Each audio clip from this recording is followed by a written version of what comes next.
All right, so when is the best time to hire third-party property management as a real estate investor? So great question. It's one that you should ask and not just jump to by default.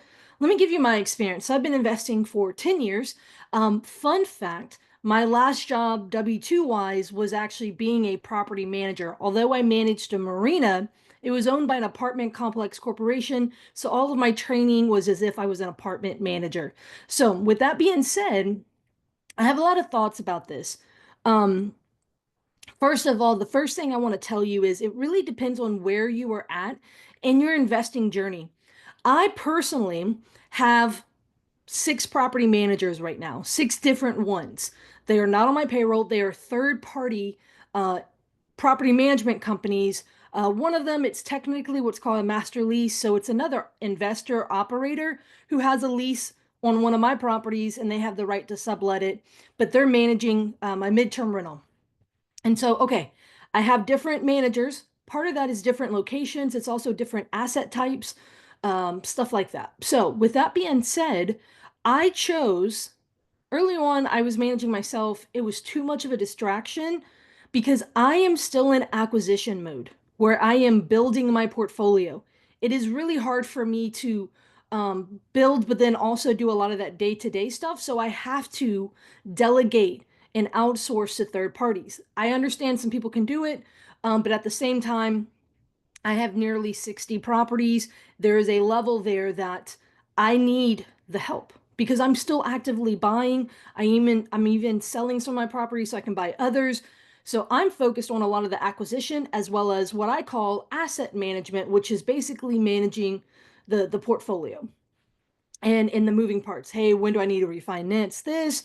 Which ones do I need to choose to sell? Managing the things like the reserves, all of that, while I use third-party managers to handle the day-to-day. A lot of people, they say, well, Courtney, that makes sense because you have so many properties. Look, early on, when I only had a few properties, I very quickly brought on third-party managers. And it's actually cheaper to have a third-party manager. A lot of people think, oh, when you have 10 or 15 properties, then it makes sense to bring on a manager. I actually think the opposite. It is cheaper to bring on a manager early on because you pay them per property, right? So generally, industry standard is 10% per property. And so let's just say you have one that rents for $2,000. So it's 200. If you have one that rents for 800, it's $80 a month. Now, sometimes there may be fees for, a lease up. There may be fees for managing a maintenance repair. You know, that may vary per manager, but that's going to depend. So especially depending on the type of property, if you have lower end properties, it's cheaper, even with volume. And then also but if you have, higher end, again, 2000, it's $200 a month. But let's just say if I have a year-long lease at $200 a month, that is roughly $2,400 for me to hire someone who takes care of, collecting rent. If they're behind the rent, they're handling, do they handle the eviction? That can again depend, but generally so. They're chasing down rent, they're handling maintenance requests, and they're handling communication with tenants. So that's 2,400 a year for someone to handle that. Now, with that being said, I also believe in the skill of being a landlord, knowing how to manage tenants. So that is important as well. Ultimately, there is a level there that I just did a podcast episode with my friend Lindsay Jensen. She manages hers. She is phenomenal at building. I think she's got 70 properties right now or 70 doors right now, and she says she spends around 2 hours a week working on her portfolio because she is phenomenal at building systems and processes. I'll be very honest, that is not my skill set in life. But so she's been phenomenal at that, right?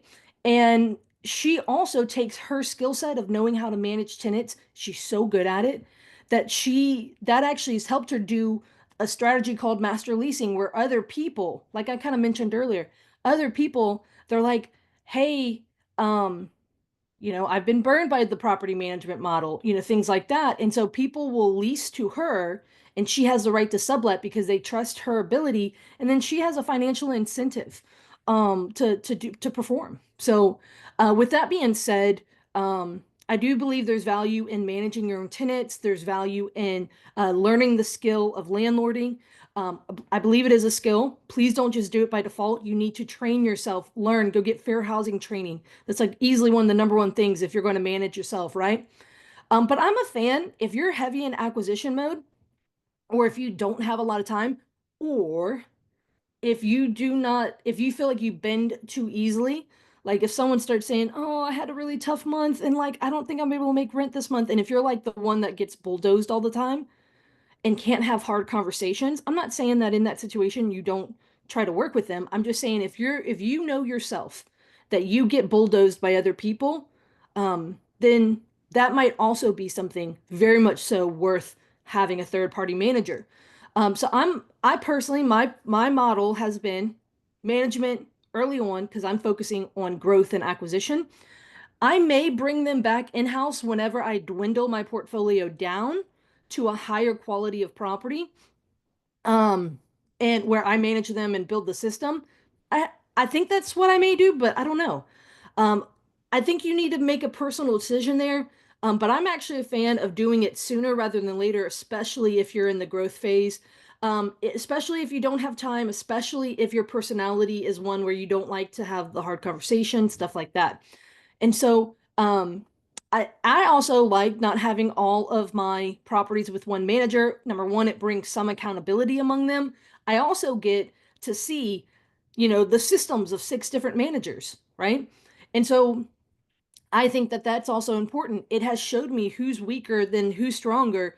What are some things do I like that one does that the other doesn't? Those things have all been helpful for me. So hopefully this has helped you maybe making your decision.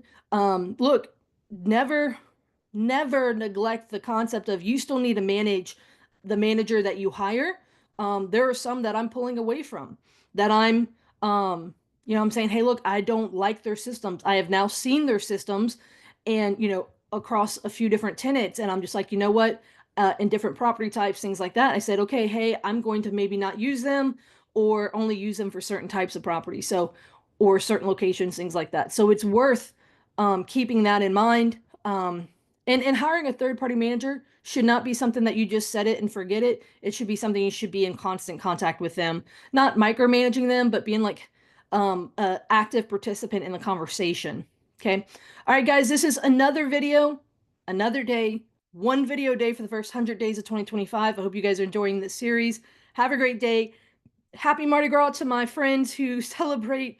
As you can see here, I'm wearing a festive shirt because I am about to jump on the radio after this, and then I'm going to go to the parade route right after being on the radio like I usually am every Saturday. And so hope you guys have a great one. See you guys tomorrow. Laissez le bon temps rouler. In New Orleans, that means, well, in New Orleans, in French, but in New Orleans, we say that, let the good times roll.